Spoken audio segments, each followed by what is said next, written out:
In wider American culture, there's often the comic trope of the Christian who is supposed to be meek and mild and turn the other cheek.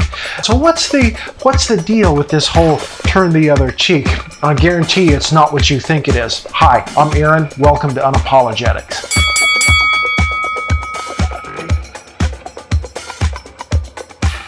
All right, so today we're talking about some biblical meanings, some words of Jesus that maybe we don't quite understand because we're 2,000 years separate and a world of difference apart.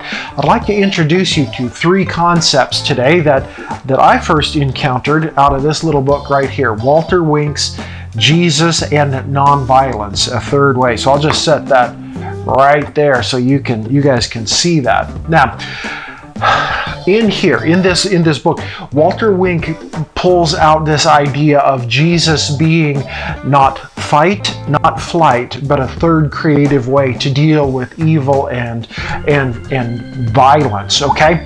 So we're going to go to the Sermon on the Mount in Matthew chapter 5, verses 38 through 41, okay, where Jesus is talking about violence and evil and revenge and loving your enemies and all this stuff. And so here's what Matthew 5:38 says. Now this is a more traditional, kind of a King Jamesy feel translation. Jesus says, "You've heard it said that an eye for an eye and a tooth for a tooth.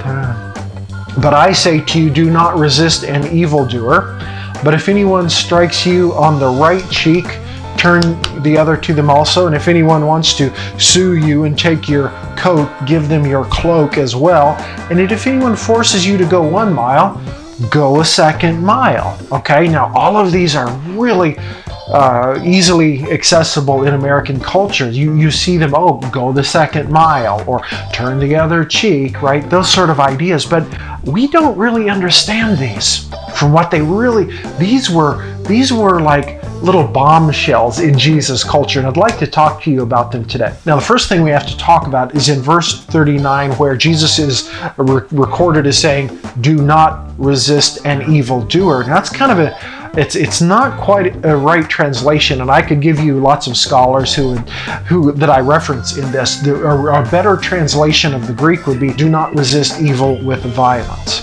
Okay, do not resist evil with violence. That's a more appropriate.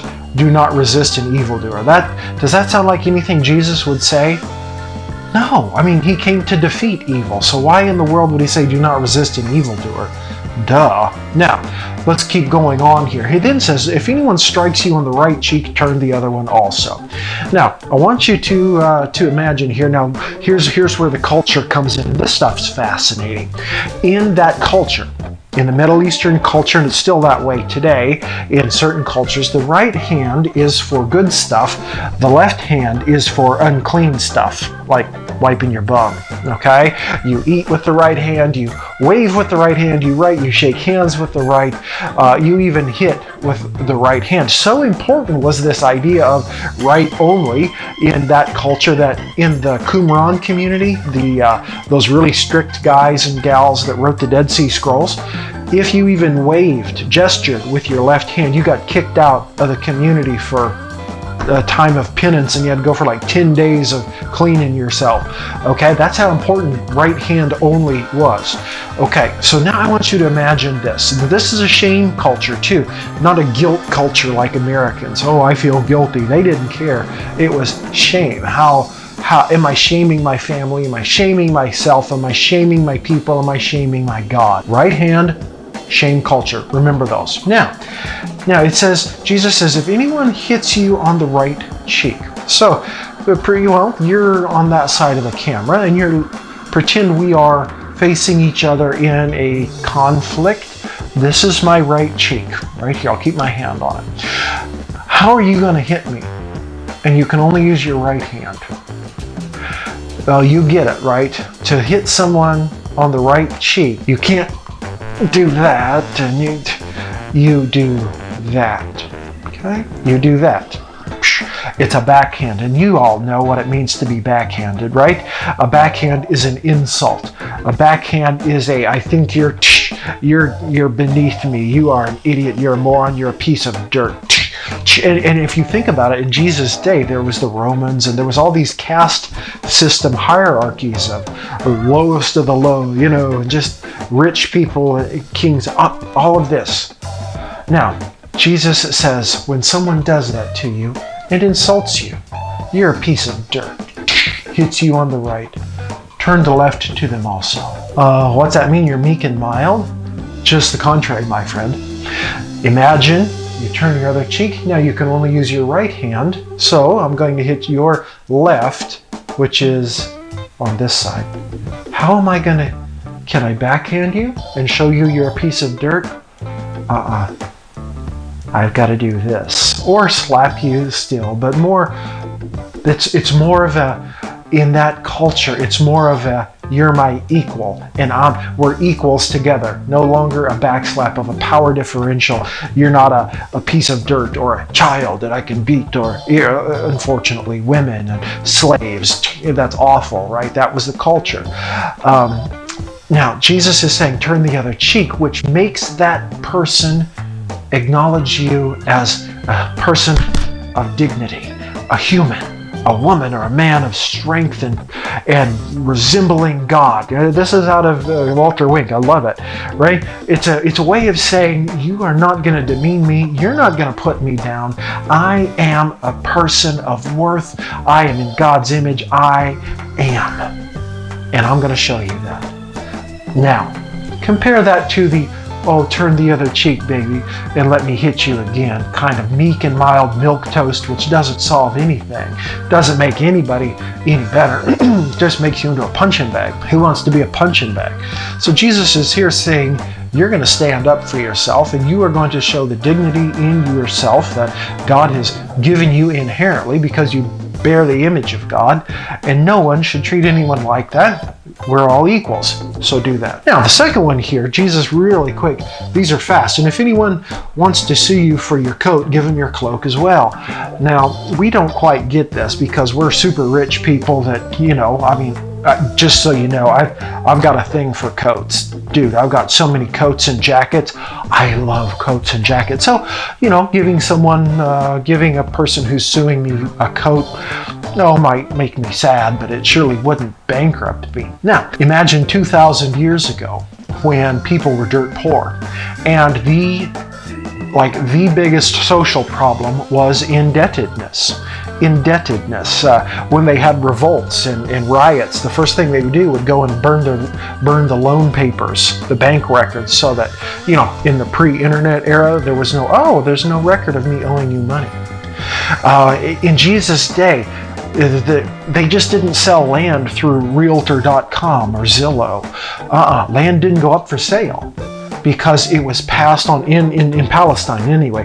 It was hereditary. Land was passed down through the families, and it didn't go up for sale unless someone is crooked enough to charge you so much and get you into debt that to save yourself and your family, you just have to sell the family land, the family farm, and give it to them. And after you did that, they still wanted more.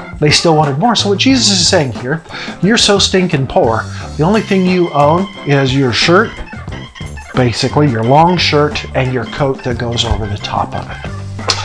Now, in Jewish law, back in Deuteronomy, I believe it is, the Old Testament Deuteronomy, God was looking out for poor folk, and he said, if a poor man owes you money, and all he has is his coat, you can take that. But you got to give it back each night so that he can sleep with it wrapped up and stay warm. Then at sunrise, you can go get it back. And you can't take any of this stuff from widows. Can't do it. You see, God's taking care of people. Now, so they knew this. The hearers of Jesus knew this backwards and forwards. So Jesus, as he says, so when some rich, crooked person takes you to court. Now imagine, you're standing in a court of law. Then they want your coat. Okay, so here's my coat. They said, also, take off your long shirt and give it to him as well. You want this? Take everything. Here it is. Now, in the days before undergarments, you'd be naked. standing there. Now here's something interesting that you need to know about the culture back then, because we're Americans 2,000 years later. The culture was said that the person who was naked wasn't shaming themselves so much as the people seeing. So if you happen to see someone in a court of law get all naked, you are the one shamed. All of you who see it are the ones shamed, not the person getting naked, okay? So what you're doing, Jesus is saying here, is you're acting creatively, you're not using violence, and you're using their conscience against them to show them how greedy and disgusting and evil they're being. And so picture it, you could just walk right out of the courtroom and walk out into the street, and people would say, "Why are you naked?" And this person would say, "Well, greedy landlord X, Y, and Z is taking everything I own, so here I am naked." And they would all agree and cheer, and that person would be shamed in court and shown how maybe ugly they're being. Right? Now, if they have any sliver of conscience in them at all, they would relent of this and say, "Okay, well, all right, fine," and see how, and maybe change their ways. Okay, so Jesus here is not looking to hurt them; he's looking to shame them and use their conscience against them, so that they might repent and change their ways and clean their act up. Right? Wonderful. That's a far. If you've ever read that doesn't make any sense. But if you read it this way, it makes perfect sense. Now the third one here is, if anyone forces you to go to a mile, go 2 with them. Now that sounds like just being nice, doesn't it? Oh, well, I'll go with you 2 miles. Now, but you need to understand here again, culture. And this is where biblical study comes in, and where scholars and those who devote their life to helping us understand the Bible and its culture, this is where this really comes in. So go the extra mile. Do you remember where Jesus lived? He lived in Palestine, Israel, right? Do you remember who occupied Palestine, Israel at the time? Oh, the Roman army. So that meant there was an occupying force in that area. And you didn't probably know this, I didn't either till I was studying, that Rome allowed its soldiers, when they were in occupied lands, to co-opt, to force local people to carry their sack, their pack, their goods 1 mile and 1 mile only. And there was quite stiff penalties if they forced them to go 2. Because Rome didn't want to make them, the peoples, too upset. We're just going to use you a little bit of enforced labor, but not a whole lot, okay? So the penalties were pretty strong about that. And this was like a 70, 80 pound, 85 pound pack, right? If you've ever been camping, backpacking, you'll know how heavy that is, or even in the military. So Jesus is saying here, when some Roman soldier grabs you, "Come here, boy," and says, "Carry this pack," you're going to do it. And you're going to do it happily. And you remember there were 1 mile markers on all of the Roman roads, right? Nice markers. It's a great system. We do it today in our country, mile markers. And once you got to that mile marker, they would say, "All right, put the pack down," and maybe grab somebody else. But imagine you are this person and you say, "No, I'm carrying this another mile." Now, immediately you are putting this soldier in an uncomfortable position. What's this person up to? They're going to get me into trouble if my commander sees this person going the extra mile. Remember, there were quite strict penalties for forcing labor like that to an excess. And so you are really putting this person in danger of punishment. They would also be wondering what you're up to, right? A lot of Jesus contemporaries, they were all about luring, "Hey, I'm your friend, Roman soldier," and then sticking a knife in his ribs and killing him. Jesus was not for that, and he had to push back against that constantly. He was saying, here again, this creative third way to resist. Just like we resisted the slapper, we resisted the wicked landlord, if you will, we are now resisting those Roman soldiers in power. Rather than trying to kill them, just make them so very uncomfortable that they probably won't do it again, or they'll think really hard about it. Because imagine they're just like begging you to give them their pack back as you're walking down the road as the commander watches. So you're really putting them in an uncomfortable place. But you're not killing them. You're not harming them. You are just using this to make them very uncomfortable. Now if we say, oh, well, that's not very nice. Well, these were men who were carrying swords and spears and would gladly gut you if you got out of line. And so I think maybe making them a little uncomfortable and putting them in jeopardy of maybe getting a lashing, I don't know, that might be all right with me. All right, well, comment below what you think. But this is what it means to understand the Bible. There's so much to understand, so much to know, that it's just this wonderful experience of gaining more knowledge. And I love sharing this stuff with you. I love learning this stuff. Here again, Walter Wink's Jesus and Nonviolence was where I encountered it first some years ago, and I share it with you today. Hopefully we'll do some of these more as we go through here. But are Christians milquetoasts who get turn the other cheek so we can beat you senseless? Not a chance. They are strong. Christians are strong people who stand up and say, you're not going to beat me up just for beating me up. I'm your equal. You're not going to shame me. Christians are those who stand up to wicked landlords using the court system of the day to show just what these people are doing. And finally, they are those who use the laws of the oppressors to put them in uncomfortable places where they stop being oppressors. That's what it means to be a Jesus person.